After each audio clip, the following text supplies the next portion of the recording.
정치 맛수다 시작하겠습니다. 오늘은 서용주 맥 정치사회연구소장 윤희석 전 국민의힘 선임 대변인과 함께하겠습니다. 어서 오세요. 네, 안녕하세요. 안녕하세요.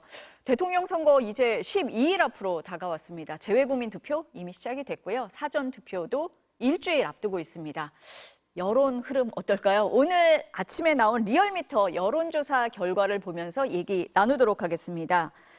이재명 후보 48.1, 김문수 후보 38.6, 이준석 후보 9.4. 리얼미터가 직전에 조사한 결과와 비교를 해보니까 이재명 후보는 2.1% 하락했고요. 김문수 후보는 3%포인트 올랐고 이준석 후보 0.7%포인트 올랐습니다. 먼저 대변인님 어떻게 보세요? 예, 일단 저희 당 전체가 김문수 후보의 이 지원을 위해서 다 나선다. 아마 이런 이미지가 이번 주부터는 이제 구축이 됐다고 봅니다. 이 조사에 아마 반영이 됐을 걸로 보고요. 그래서 김문수 후보 지지율이 좀 오르는 그런 상황이 됐고, 그러면 이재명 후보는 왜 조금 빠졌느냐? 아마도 지난번 경제 관련 토론회 때 좀 일견 좀 무성의한 그런 답변의 내용이라든지 태도 이런 것들이 약간 좀 영향을 미쳤다고 저는 개인적으로 생각을 하는데 더 분석을 좀 해봐야 되겠습니다. 네. 아주 오차범위 밖에서 막 움직인 정도는 아니라서 저희가 딱 이렇다 저렇다 얘기하기는 어렵지만 일단 흐름은 그렇습니다. 어떻게 보세요? 물결치듯 흘러가는 거죠. 물결치듯 예, 어떻게 파랑이 막 겁니까? 세게 있는 건 아니고 예, 예. 말씀한 대로 앵커께서 선거라는 게 원래 이렇게 출렁출렁하면서 가는 겁니다. 이제 그런 의미에서 사실상 말씀하신 대로 보수 결집이 어느 정도 일어나는 경향이 있다. 예를 들어서 윤석열 전 대통령의 탈당, 그게 설령 위장 탈당이라 하더라도 사실상 이제 탈당을 하고 선을 긋는 모습 모양새가 보이기 때문에 나름대로 조금 머뭇거리던 보수층이 결집을 하고 이재명 후보에 대한 어떤 상승세에 대한 우려가 아마 보수층에 높아지지 않았을까. 저는 그런 부분들이 약간 반영이 됐고 이재명 후보의 어떤 상승세가 살짝 꺾인 부분들은 말씀한 대로 여러 가지 요인들이 있을 거예요. 특히나 이제 이 앞서가는 후보는요, 조금만 실수해도요, 그게 이제 크게 다가올 수 있습니다. 그래서 그게 사실상 들여다보면 큰 실수가 아니고 맥락과 오해가 있을지언정 대중들이 받아들이기에는 이런 거 아니야? 저번에 이제 원두 커피값 원가에 대해서 얘기했던 것들은 사실은 그게 아닌데 그 부분에 대해서 계속해서 이슈화 되면서 아마 특정 어떤 직능 분야에서의 좀 반감도 반영되지 않았을까. 그가 이제 또 선거가 지나다면 회복이 또 되니까요. 앞서가는 후보에 대해서는 어쨌든 견제가 있을 수밖에 조금 더, 없는 그런 상황이고 보수가 여러 형태로 어쨌든 결집하는 모습을 보이는 것도 좀 영향을 주고 있다. 그렇지만 큰 물결은 아니고 작은 물결이 지금 흐르고 있다. 이렇게 보고 계십니다. 그러면 양자 대결일 경우에는 어떨까요? 가상 양자 대결 구도 한번 보시겠습니다. 이재명 대 김문수 이렇게 나올 경우에는 50.3 대 43.5, 이재명 대 이준석일 경우에는 49.5 대 37.7 이렇습니다. 우리가 3자 대결, 다자 대결일 때 봤잖아요. 단순하게 계산을 하면은 김문수 후보와 이준석 후보 합치면 48% 돼야 돼요. 그런데 1+1은 2는 아닌 것 같습니다. 지금 이걸로 보면 어떻게 봐야 됩니까? 네, 그래서 이게 단일화를 이제 저희 당하고 이준석 후보 측하고 물밑에서 교섭을 한다고 저는 생각을 하는데. 아, 물밑에서 해요? 그러니까 저는 생각을 그렇게 하는 건데 뉴스가 나오니까요. 그런데 저 숫자만 보면 단일화를 할 이유가 없다라는 주장이 또 설득력을 얻게 되겠죠. 단일화라는 것이 두 후보의 지지율을 합쳤을 때 그래서 한 사람으로 정해졌을 때 상대 1등하고 있던 후보보다 많거나 비슷해지거나 이래야 하는 거 아니겠습니까? 근데 지금 보면 오히려 1 더하기 1이 2가 되는 게 아니라 2보다 훨씬 아래. 원래 2가 넘어야 되는 그런 시너지 효과를 얻고 단일화를 시작을 해야 되는 건데 지금 여론조사 상으로는 저렇게 나온다. 그렇다면은 저것은 아마도 김문수 후보와 이준석 후보 간의 이 여러 가지 이 차이가 단일화하는 과정에서 굉장히 큰 벽으로 아마 유권자들은 느끼시는 게 아닌가. 두 분이 여러 가지 정치 이슈에 대한 입장이 많이 다르기 때문에 기계적으로, 물리적으로 단일화한다고 해서 그 표가 다 한쪽으로 몰리겠느냐. 이런 것에 대한 의문이 남아서 이런 결과가 나왔다고 저는 생각합니다. 어떻게 보세요, 수정? 근데 원래 이제 네. 단일화라는 게 역대 정치에서 보면 이게 이제 1대1 구도잖아요. 그러니까 뭐 예를 들면 보수층에 한 사람, 진보층에 한 사람. 이게 이제 단일화를 1대1로 가는 것인데 그래서 이제 늘 막상 본선에 들어가면 51대 49 싸움이라고 합니다. 그거는 이제 양자 대결을 때 얘기하는 거예요. 모두 직결했을 때 그 2%의 차이를 가지고 당락이 결정된다. 그게 이제 단일화를 하는 여야 모두의 정치적인 전략인데 이번 선거에 있어서 단일화는 구도 자체에서 단일화가 효과를 보기에는 쉽지 않죠. 예를 들면 김문수 후보나 이준석 후보가 같은 가치 지향점이라든지 정치성을 갖고 있지는 않아요. 그냥 단편적인 예로 윤석열 전 대통령에 대한 생각. 김문수 후보는 조금 옹호하는 입장이고 이준석 후보는 거기에서 반대 입장인데 그 둘을 합쳐놔봤자 얼마나 큰 시너지가 있겠습니까? 라는 측면이고 그다음에 이 당의 어떤 새 보통 이준석 후보는 그걸 덩어리라고 하던데 덩어리가 큰 이 집단에서의 후보와 덩어리가 작은 집단의 후보에 있을 때 그걸 합쳐놨을 때는 덩어리가 좀 큰 후보 쪽에 손을 들어주기 마련입니다. 저는 그런 수치가 지금 현재 이준석 후보가 이 물면에서는 뭐 괜찮다고 평가하는 사람들도 있지만 막상 여론조사를 돌려보면 김문수 후보가 이준석 후보보다는 단일화 과정에서 앞서는 걸로 나오잖아요. 그리고 또 플러스 이준석 후보가 여러 가지 정권 신선하고 뭔가 정치 미래지향적인 부분, 그다음에 윤석열 전 대통령에 대한 어떤 탄핵에 대한 찬성 이미지를 갖고 있다 하더라도 비호감도가 높아요. 그러다 보니까 저기 수치에는 의견 유보층이 정확하게 갈립니다. 저기 안 나왔지만 김문수 후보 측은 한 7%로 알고 있고요. 저기 이준석 후보 측이 한 21% 정도, 그러니까 한 20% 정도를 갖고 있기 때문에 사실상 이재명 후보는 거의 똑같이 비슷하지 않습니까? 그렇죠. 50에서 49라서 단일화는 이재명 후보에게 영향을 끼치지 않는다. 라고 봤을 때는 두 인물 평가만 나오는 저런 수치라고 좀 보입니다. 지금 두 분 말씀을 들어보면은 단일화했을 때 효과가 있을까 이런 의문이 드는데 대변인님께서는 물밑에서 협상을 하고 있겠지라는 말씀도 하셨지만 국민의힘에서 보니까 본격적으로 단일화, 뭐 총력전을 시작했다 이렇게 얘기해도 될 것 같아요. 김문수 후보가 특단의 대책은 이준석 후보와의 단일화다 이렇게 얘기를 하고 안철수 선대위원장 단일화 전문가다 뭐 이렇게까지 얘기를 하는데 어제 이준석 후보 유세 현장 가서 학식도 같이 먹고 비공개 대화도 했잖아요. 그리고 김용태 비대위원장 이 후보에게 전화하고 찾아갈 일 많을 것이다. 다 총공세를 하고 있는데 이준석 후보 오늘 SNS에 이렇게 남겼습니다. 정치공학적 단일화 이야기 등 불필요한 말씀을 주시는 분들이 많아서 모든 전화의 수신 차단을 설정한다. 오늘부터 선거일까지 전화 연락 어려울 것이다. 이렇게 했어요. 완전히 선긋기 아닙니까?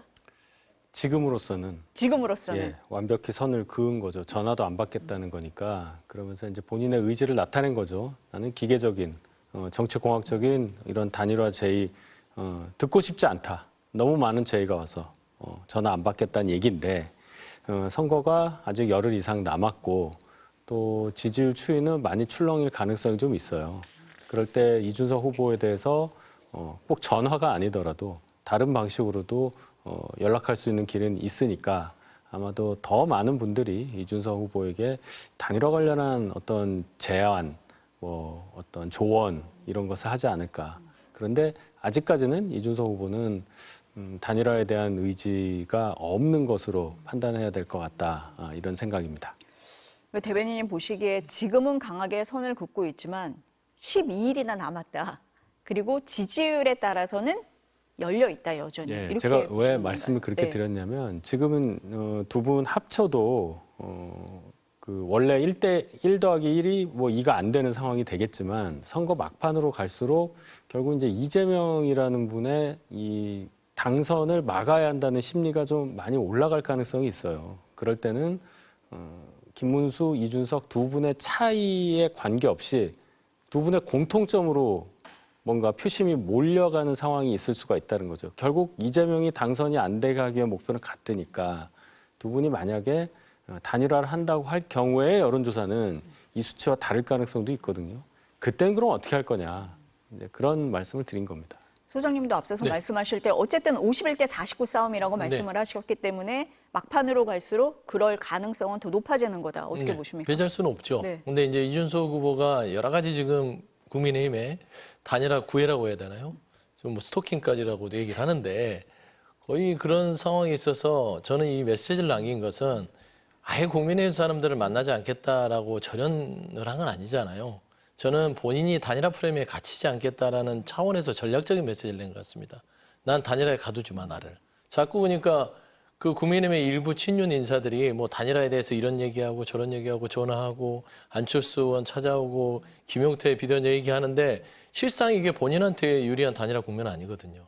이 단일화의 어떤 프레임 속에서 국민의힘 쪽의 선거 전략으로 이용해 먹으려는 그런 차원의 어떤 전략을 차단하겠다. 이준석 후보 입장에서는 단일화 전략이 본인의 표 확장에 도움이 안 됩니다. 게다가 이준석 후보로 단일화하겠다는 것도 아니잖아요. 그것도 아니잖아요. 그건 아니죠. 그러니까 예. 당권 줄게 우리 단일화해줘 이거잖아요. 되게 따지고 보면은 유치한 발상이에요. 그 당권이 본인들 것도 아니고 국민의힘이 누가 당권을 줍니까? 그다음에 단일화를 해준다고 해서 당권을 준다. 그렇게 바꿔서 본인이 정책 이득을 취했을 때 이준석 후보는 또 뭐가 됩니까? 인재 정치를 시작하는데 당권 준다니까 가서 단일화했다? 그거는 따지고 보면은 석연치 않은 거래잖아요. 그래서 그런 측면에서는 여기에 내가 갇혀서는 안 되겠다. 최소한 지금은 한 자릿수 주지만 마지막 끝날 때 내가 두 자릿수로 끝내고 싶다라는 그런 생각이 있을 거 아닙니까? 그러려면 단일화를 저 메시지 통해서 끊고 그리고 정말 진정성이 있다면 나를 쫓아와서 이야기를 해라. 전화 같은 거 하지 말고. 그렇지 않겠어요? 열려 있는 거네요. 아니 근데 뭐 일정이 뭐 이준석 후보가 비공개도 네, 아니고 네. 늘 공개 일정을 하니 예를 들어 필요하면은 지도부가 쫓아가든 뭐 후보가 쫓아가든 단일화의 진정성 보일 거 아닙니까? 그러게 되면 이준석 후보가 이끄는 단일화가 되는데 지금 현재는 조금 찔끔찔끔 이 국민의힘이 단일화를 이용해 먹는 부분에서 벗어나겠다라는 좀 그런 뭐 생각으로 메시지 쓴 것 같아요. 전화를 안 받겠다 정도는 전략적인 메시지고 네네. 이후의 상황은 조금 더 봐야 된다. 그렇죠. 이런 말씀이십니다. 지금 당권 말씀을 하셔서 그 얘기가 개혁신당 이동훈 선대위 공보단장이 얘기를 해서 이 말이 나온 거잖아요. 국민의힘 친윤계 인사들이 당권을 줄 테니 단일화하자 이 얘기를 했다는 거잖아요. 민주당에서는 후보자 매수다 이렇게 비판을 했고 한동훈 전 국민의힘 대표는 이것이 진짜 내부 총질이다 이렇게 얘기를 했거든요. 이 사안은 어떻게 보십니까, 대변인님? 일단 개혁신당의 공보단장쯤 되는 분이 그리고 꽤 정치부에서 오래 활동했던 기자 출신이잖아요. 그렇죠. 그분이 개인 SNS를 통해서 이런 정도 글을 썼다면 사실관계가 없는 것을 가공으로 만들어서 올렸다고 보지 않습니다. 그러면 이렇게 글을 쓸 만한 어떠한 상황이 벌어졌다고 봐야 되겠죠. 그러면 이제 누군지는 모르겠지만 저희 당내에 소위 친윤계라고 할 수 있는 분들이 이런 제안을 했다거나 뭐 이런 식의 얘기를 했다는 거 아니겠어요. 굉장히 큰 문제가 되겠죠. 저희 당이 5월 3일 전당대회를 통해서 김문수 후보를 뽑았습니다마는 5월 10날 새벽에 날치기라고 볼 수 있는 사건을 통해서 후보를 바꾸려고 하다가 결국 실패를 했잖아요. 그 날치기에 가까운 후보 교체 시도조차 제가 볼 때는 헌법 8조에 있는 정당의 목적, 활동 이런 거 민주적이어야 한다는 것에 반한다고 저는 보는데 그것에 이어서 이러한 시도까지 만약에 사실로 밝혀지면 정치적으로 여기에 연루되신 분들은 정치 생명 저는 없다고 생각합니다.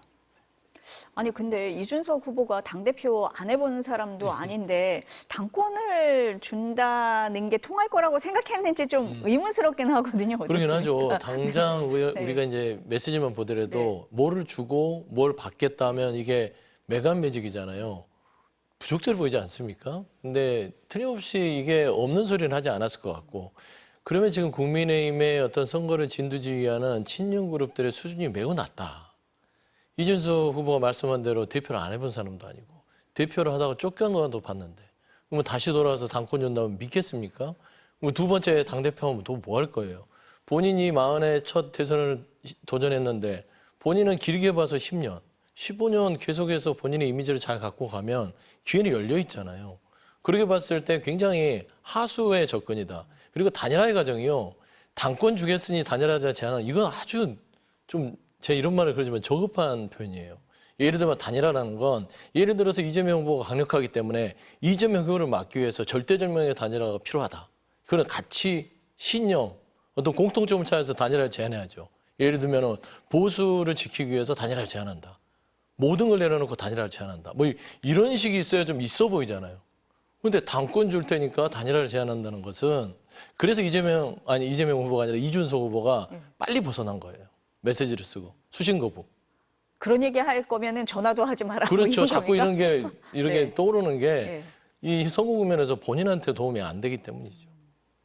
그러면은 절대로 응하지 않을 거다. 지금 상황에서는. 뭐 이제 상황이 어떻게 될지 지금은- 모르겠으나 지금까지 네. 이제 오늘부로 이제 선을 그어서 전략적으로 본인이 단일화의 프레임을 가져오겠다는 의지 같아요.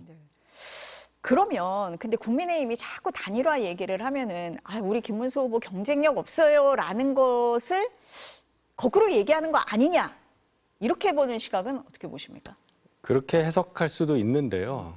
이준석 후보라는 존재가 원래 이제 저희 당 출신이었고 어떤 여러 가지 상황 때문에 저희와 당을 달리하기 때문에 어떻게 보면 보수 전체로 봤을 때는 뭐 같은 집안이잖아요. 그렇기 때문에 합쳐야 된다는 당위가 성립을 한다고 봅니다. 일정 부분 이준석이라는 정치인이 갖고 있는 한국 정치에서의 어떤 지분이라는 게 있지 않습니까? 어떤 뭐 세대별로도 그렇고 여러 가지로 봤을 때 이준석 후보를 제 1순위로 봐주는 그런 그룹들이 있단 말입니다. 그 부분이 딱 떨어져 나가니 저희 당 후보가 아무리 잘해도 그 전에 가지고 있었던 저희 당 후보가 가질 수 있었던 그런 비율에서 좀 떨어지는 상황을 맞게 될 수가 있었겠죠. 지금 상황이. 그러니까 단일화에 대해서 이제 당위성을 강조하는 차원에서는 네. 그런 이제 얘기들이 나오는 거죠.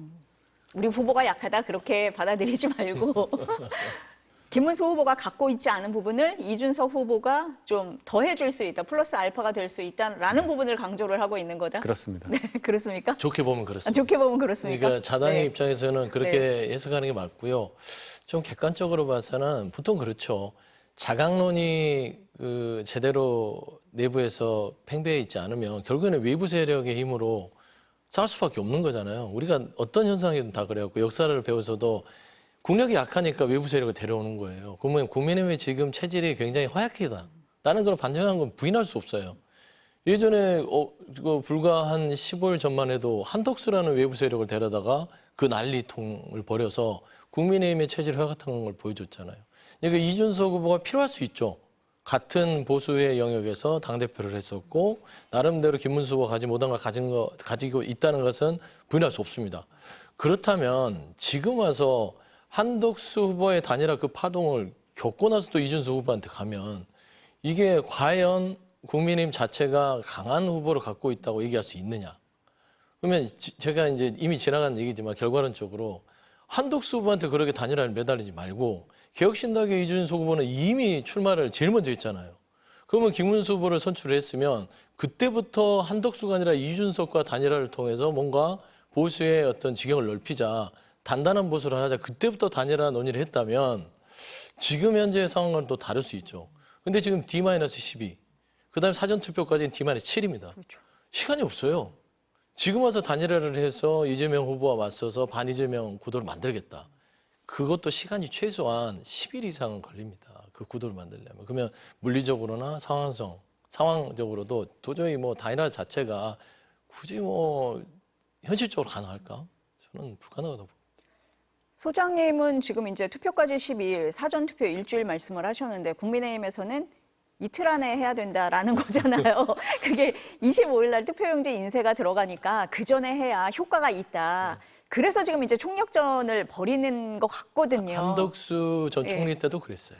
아, 그랬습니까? 그때 그렇게 촉박하게 이틀 안에 3일 안에 해야 된다. 네. 5월 11일 전까지 해야 된다. 그래서 그 난리가 난 거잖아요. 이틀 안에는 뭔가 좀 달라질 수 있을까요? 저는 절대란 말 잘 안 쓰는데요. 네. 절대 안 될 것 같습니다. 이틀 안에는. 이틀 안에는 안 된다. 네. 그 이후는 조금 보겠다. 그 이유는 그 모르겠습니다. 이유는 지금. 모르겠다. 네. 이틀 안에는 어때요, 대변인? 저도 뭐 이틀 안에 무슨 일이 있을 것 같지는 않아요. 이준석 후보가 오늘 전화도 안 받겠다고 네. 얘기를 했는데 이틀 안에 변화가 있으려면 그것을 훨씬 뛰어넘는 뭔가 정치적인 변고가 있어야 될 텐데 지금 그런 분위기는 없으니까 투표용지에 이름이 인쇄되는 적어도 김문수, 이준석 두 분 다 인쇄는 될 것 같습니다. 일단.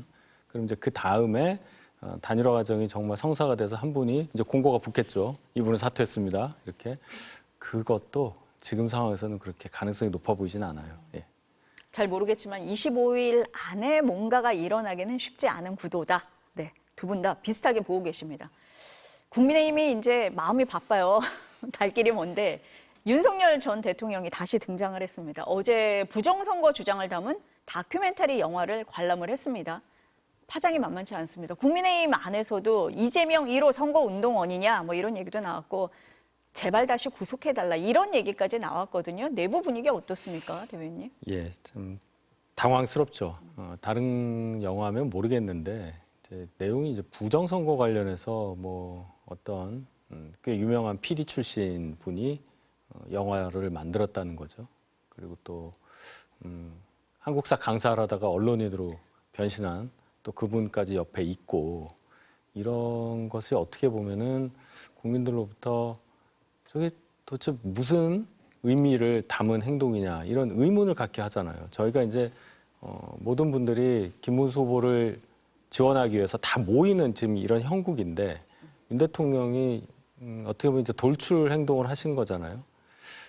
저희한테는 전혀 도움이 안 된다 선거에는. 그리고 내용에 있어서도 뭐 부정선거 관련한 그 내용 관련해서 이제 계엄령 발동하는 부분에서는 또 반응을 하셨다 이런 게 있으니까 윤 대통령은 부정선거에 대해서 그럼 굉장히 확신을 하고 있고 그것 때문에 그럼 계엄을 발동한 거냐는 또 원론적인 맨 처음에 그 계엄과 또 탄핵 재판과 탄핵 심판 과정에서의 문제 거기까지 이제 또 소환이 되니까 저희로서는 참 어려운 상황이 돼 버렸죠. 예.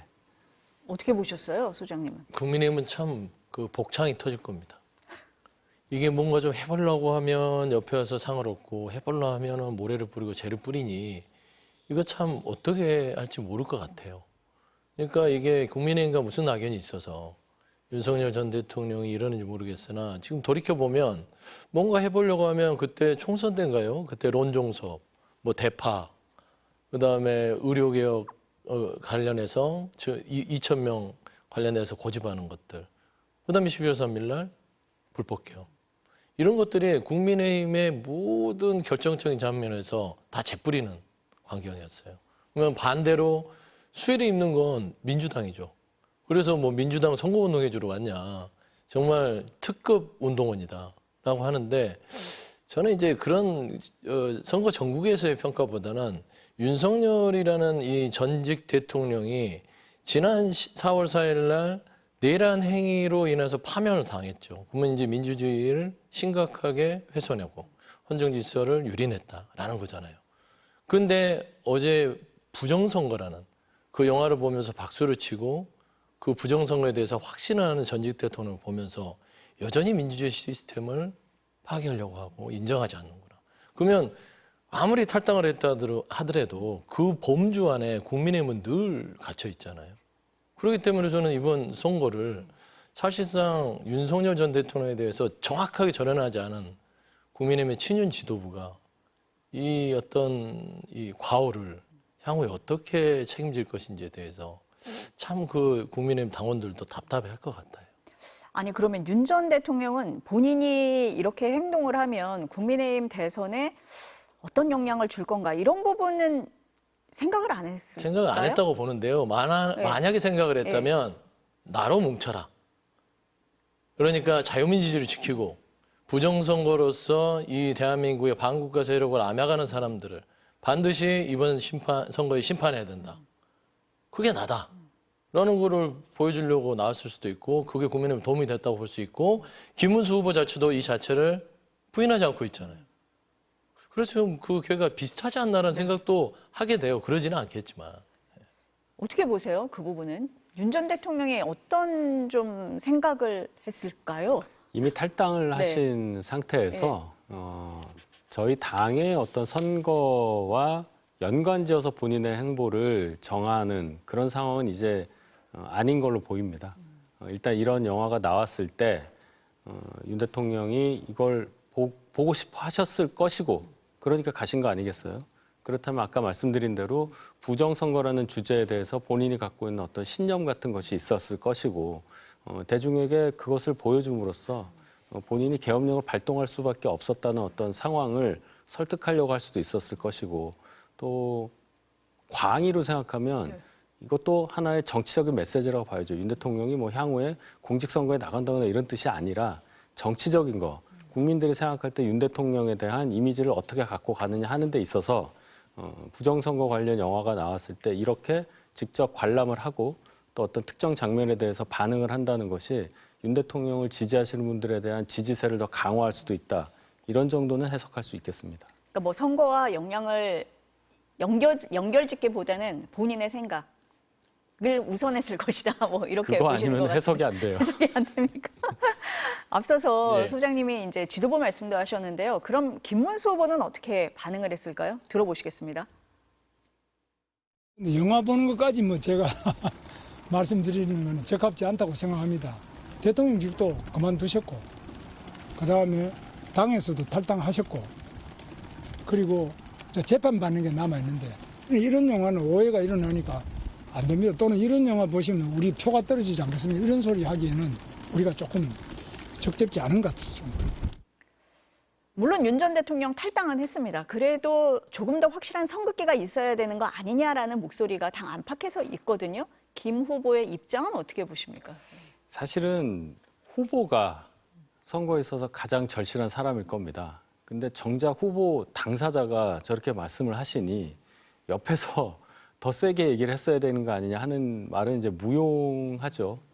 그러나 그래도 김문수 후보가 좀 더 강한 메시지를 낼 수 있는 하나의 기회가 됐을 수도 있다고 봐요. 그 전에는 윤 대통령에 대해서 어떻게 생각하냐, 절연하는 것을 어떻게 생각하냐, 이때 그 대답할 수 있는 상황과 이런 상황이 벌어졌을 때의 질문, 그 질문에 대한 답변하는 상황은 다르지 않습니까? 그런데 거의 비슷한 말씀을 하셔서 이것은 뭐 김문수 후보의 내심의 자유라고 인정하겠습니다. 어떻게 들으셨어요, 소장님은? 그러니까 여전히 국민의 눈치보다는 윤석열 전 대통령과 당원들 눈치를 보는 후보 같아요. 그러니까 대권을 치른다는 건 이제 대선의 그 당내 경선은 끝났어요. 근데 아직도 그거를 김문수 후보는 깨지 못하고 있어요. 여전히 당원들이 내 말을 어떻게 생각할까? 그러면 대선이라는 것은 당원도 있지만 중도 국민들의 민심이 있을 거 아닙니까? 눈높이가. 그럼 거기에 맞는 얘기를 해줘야죠. 그러니까 저는 대선을 포기했나라고 제가 생각하는 것들은 확장을 할 생각 안 하고 계속 갇혀 있다는 생각이 들어요. 그리고 지금 현재에 있어서 국민의 앞에서 가장 중요한 스피커는 김문수 후보입니다. 김용태 비대위원장도 아니에요. 뭐 친윤의 무슨 뭐 권선동 원내대표도 아니고 김문수 후보가 말하는 것이 국민의힘의 입장이죠. 그리고 그게 표로 직결되죠. 그런데 뭐 영화를 보는 게 뭐 그걸 제가 뭐라 하기도 그렇습니다. 뭐 볼 수도 있죠. 이런 뉘앙스잖아요. 그러니까 어떤 영화를 봤냐가 지금 포인트 아닙니까? 그렇죠. 영화 보는 거 많잖아요. 마블도 있고 뭐 여러 가지 있죠. 한국 영화도 있고. 그런 거를 본다고 해서 지금 뉴스가 되는 게 아니라 민주주의 시스템을 정면으로 반박하는 음모론의 중심인 부정선거 영화를 보면서 그렇게 즐거워할 수 없는 대통령이 본인 그 김문수 후보 눈에는 어떠냐 이걸 물어보는데 그냥 한가롭게 뭐 제가 그 말하기가 좀 애매합니다. 극적. 이건 아니지 않냐. 그러니까 오죽하면 김문수 후보가 얘기하는 게 아니라 대구에선 아니 청주에서 한동훈 전 대표 얘기를 하더라고요. 그거 말도 안 된다. 부정선거 음모론과 선을 확실히 그어야 되고 그런 사람들과 같이 가서는 안 된다. 그러게 김문수 후보가 얘기를 해도 표를 얻을까 말까 하는데 이게 이제 뭔가 국민의힘이 그 안에서조차도 아직도 혼란스럽다라고 평가할 수밖에 없어요. 그러니까 영화 내용에 좀 문제가 있는 거잖아요. 지금 논란의 중심이 이제 부정선거 영화라는 건데 지금 소장님 말씀하신 것처럼 한동훈 대표는 그런 얘기를 한 거예요. 이 부정선거 관련된 영화다 보니까 이게 사전투표하면 안 된다로 지금 당내에서 좀 흐르는 분위기도 당원들 뭐 그런 요구도 있다고 하잖아요. 한동훈 대표가 이렇게 얘기를 하잖아요. 사전투표율을 떨어뜨릴 거다. 민주당은 사흘 투표하는데 우리는 하루밖에 투표 못하는 거다. 뭐 이런 얘기도 하잖아요. 현실적인 그런 어려움도 있을 것 같은데요. 그렇죠. 이 부정선거 의혹 관련해서 조금이라도 그럴 수 있겠다 이렇게 되면 대부분 보면 그런 의혹의 주된 내용은 사전투표가 뭐 좀 미심쩍다 이렇게 가는 겁니다.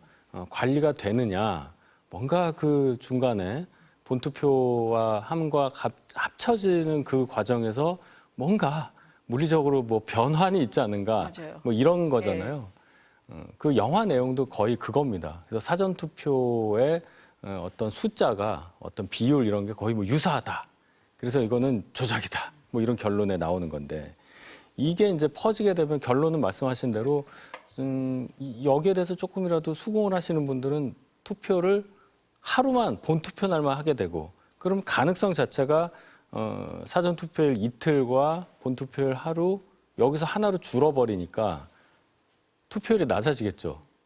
저 입장에서는. 그러니까 그렇게 되는 것을 막기 위해서라도 부정선거 의혹에 대해서 일단 확실하게 선을 그어놓고 부실 선거 의혹을 얘기하더라도 앞에를 확실히 해야 되는데 김문수 후보가 과연 부정선거에 대해서 확실하게 선을 그은 발언이 있었느냐 이 부분을 한동훈 전 대표가 지적한 거라고 저는 생각합니다. 그러니까요, 소장님. 이게 네. 현실적인 문제가 있는 거잖아요. 그렇죠. 투표율하고 연결되는. 네네. 네. 이 얘기를 김문수 후보가 했어야 되는 건데 오히려 한 전 대표가 했다라는 네. 말씀이신 거잖아요. 그러니까 이제 네. 참 이게 그 미묘한 이 국민의힘의 선거의 갈등?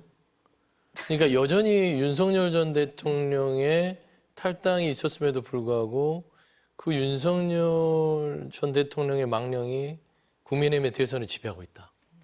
그러니까 비판을 못 하잖아요. 그러니까 결국 제가 늘 지적했듯이 그 윤 전 대통령만 탈당해서 이게 바뀌는 게 아니라니까요. 그 안에 있는 친윤 그룹들이라든지 여전히 어떤 이 지난 내란의 행위들에 대해서 그렇게 비판하고 싶지 않은 뭐 좀 더 나아가 뭐 옹호하는 세력들이 아직도 김문수 후보 주위를 감싸고 있기 때문에 저는 한계가 있다고 보는 것이고 그러니까 한동훈 전 대표도 참 막막할 거는 같아요. 선거운동을 하고 표를 달라고 해야 되는데 국민의 눈높이에 맞는 메시지를 정작 본인이 내면 또 뭐 할 겁니다. 본인이 내면 낼 수밖에 없어서 내지만 따지고 보면 김문수 후보를 지켜가는 겁니다.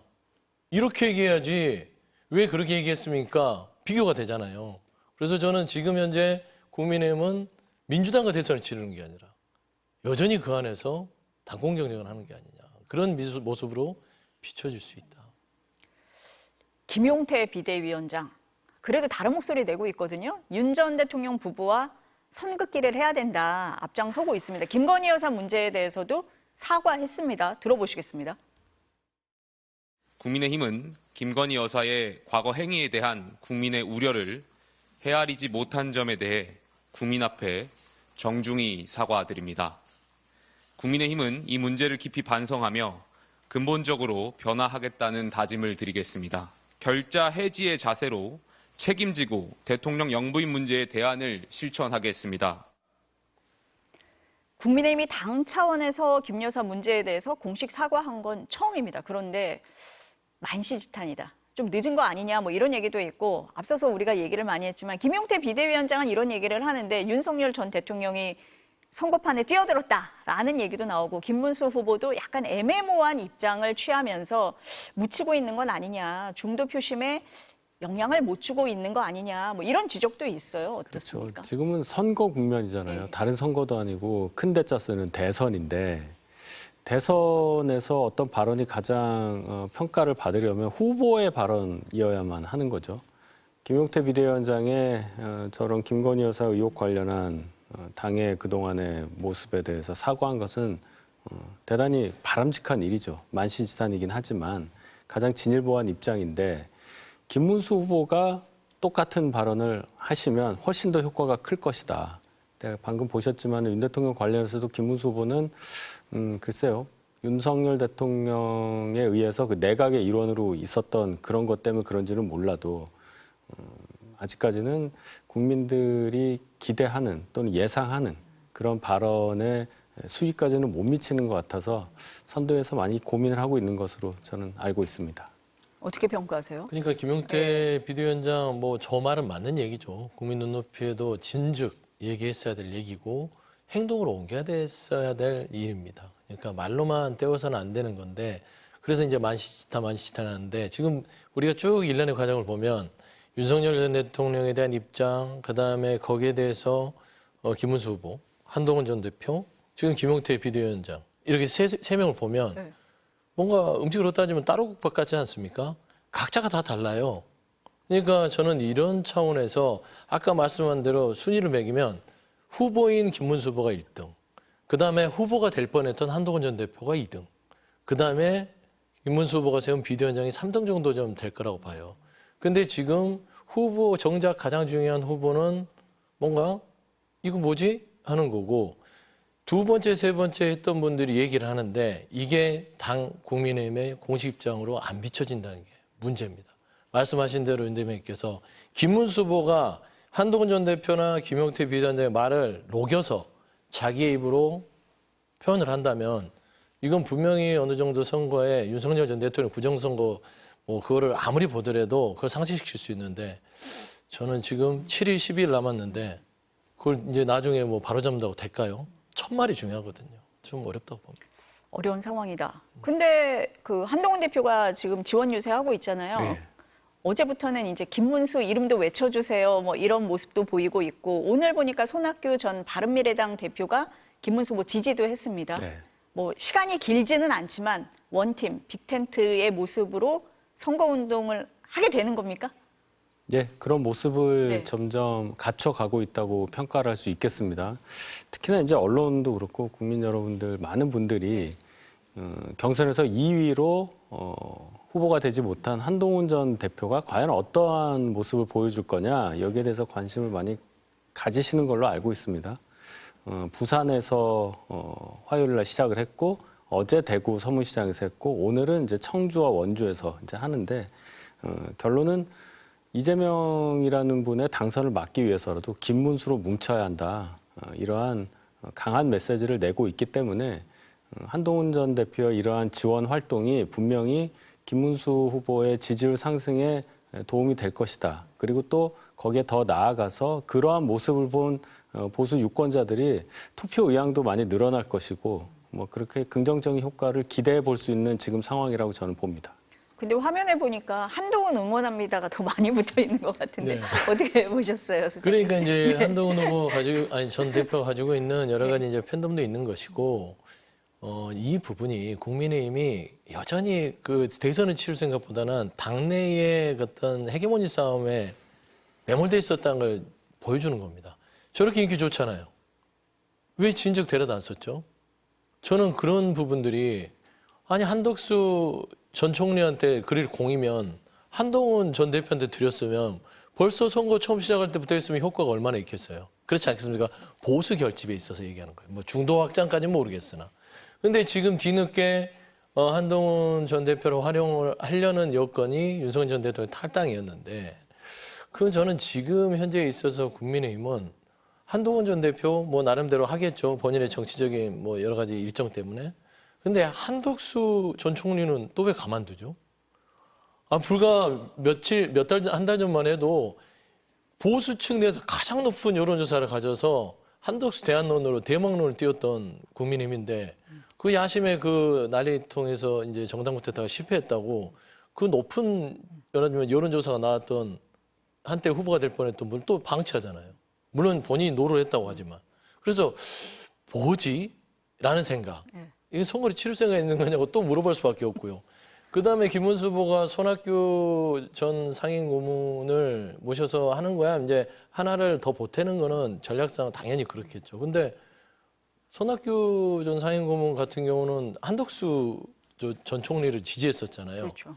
그러니까 본체는 못 데리고 오고 그 옆에 있던 말하자면 사람만 데려와서 지금 선거를 치르는 모습들에서 보면 정말 이 친윤 그룹들이 선거를 치를 생각이 있나. 그리고 김용태 비대위원장 좀 딱한 게 좀 그런 것들을 포인트로 전략적으로 돈이 없으면 돈이라도 쓰고 컨설턴트를 사서 좀 가야 될 텐데 그런 머리가 없으신가.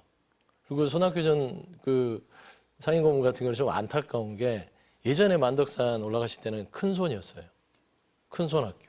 그런데 만덕산 내려오신 뒤로는 빈 손학규다.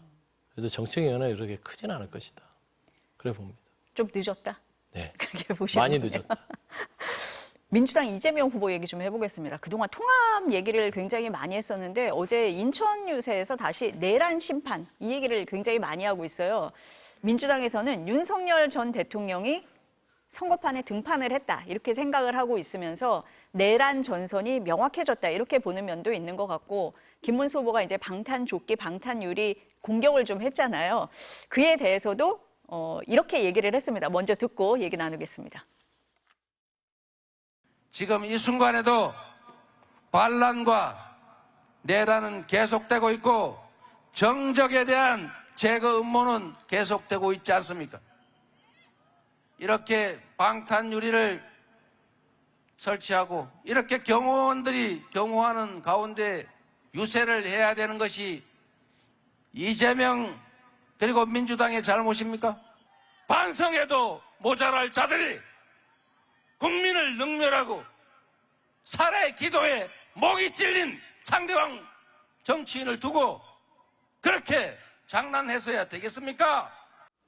이거 먼저 소장님께 여쭤봐야 네. 될 것 같습니다. 어떻게 보십니까? 일단은 뭐 그 내란 심판 강조한 부분들은 처음 시작할 때부터 이렇게 갔어야죠. 조기 대선의 시작점과 출발점은 내란의 행위로 인해서 전 대통령이 파면돼서 생긴 거잖아요. 그러면 이번 조기 대선의 큰 화두는 빨리 이 조기 대선에서 민주당이 집권을 해서 내란의 어떤 여러 가지의 이 어려움들을 해결하고 대한민국을 정상화시키겠다. 국민 여러분 도와주십시오. 국민 여러분이 우리를 도와주지 않으면 다시 내란 세력이 뭐 집권합니다. 이런 프레임으로 갔어야 되는데 이 축을 조금 늦춰버리고 통합, 외연확장으로 가다 보니까 통합이라는 게 뭡니까? 특히 안에서의 통합은 그 좀 그렇게 평가를 안 받을 수 있으나 밖으로의 통합은요, 가진 자의 여유 같아요. 있는 사람이, 그러니까 곳간을 열어서 들어오세요. 뭐, 그래요. 환영합니다. 환영합니다. 이거는 뭔가 절박함이 안 보이지 않습니까? 처음에 그렇게 갔던 부분들이 아마 민주당이 뒤늦게 최근에 여러 가지 압승 발언이나 이런 것들을 주의해라 라고 하는 시점에서 나온 것이고 그 발언 이후에는 다시 내란 심판과 국민들에게 경각심과 어떤 간절함, 절실함을 호소하면서 압도적 승리보다는 압도적 지지를 이끌겠다는 아마 그런 표현 같아요. 뭐 잘 뒤늦게라도 하신 것 같고 두 번째 이제 뭐 후보에 대한 테러 때문에 뭐 이런 방탄 유리하고 하면 국민들 보기엔 좀 불편할 수도 있죠. 너무 과한 거 아니냐 그런 비판도 있을 수 있으나 이재명 후보가 부산에서 흉기에 이제 이 목을 찔리는 그런 정치 테러 피습을 당했던 트라우마가 있기 때문에 저는 이 여야를 떠나서 정치인들에 대한 신변 보호, 정치인뿐만 아니라 모든 사람의 안전에 대해서는 좀 과하게 하는 것들은 그냥 어떤 정쟁의 대상으로 안 삼았으면 좋겠다. 그렇게 말씀해 주셨습니다. 대변인님 어떻게 보십니까? 발언 수위가 조금 높아진 것 같은 느낌은 듭니다. 예. 선거 전략으로 봐요.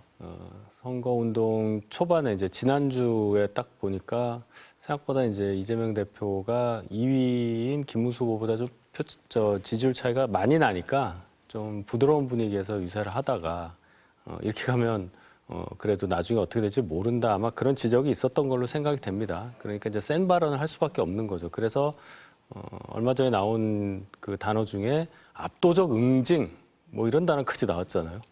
응징이란 단어에 더해서 압도적이라는 말까지 나오니까 야 만약에 이재명 후보가 집권을 하게 되면 뭐가 어떻게 되는 거냐 역효과 날 수 있는 그런 단어 선택이어서 선거 전략상 좀 밀고 당기기를 한다 하더라도 이런 정도는 좀 순화해서 잘 판단하시는 게 낫지 않는가. 이재명 대표 주변에 보좌하시는 분들이 많을 텐데 그런 것도 잘 고려하시는 게 어떨까 저는 그런 생각이 들어요. 선거는 아무도 모르니까요. 네. 지금 한 말씀을 보태면 네. 소영주 맥소장이 선거 초반에 그 얘기를 했습니다. 절박함으로 가야 되고 네. 그리고 이 국민들의 어떤 눈높이에 우리가 오만해 보이면 역풍을 맞을 수 있다. 그랬더니 또 그 말에 또 이제 민주당 그 캠프에서 발끈하시더라고요. 근데 뒤늦게 이제 맥소장 얘기를 듣고 이렇게 전략을 수정한 거는 환영할 만한 일이다. 아, 소장님의 그 조언에 따라서 수정을 한 거군요. 그렇습니다. 네, 12일 남았습니다. 또 조언 많이 해주시고요. 대변인님도 그러시기 바라겠습니다. 다음 주에 만나서 더 얘기 나누도록 하겠습니다. 오늘 말씀 여기까지 듣겠습니다. 감사합니다. 네.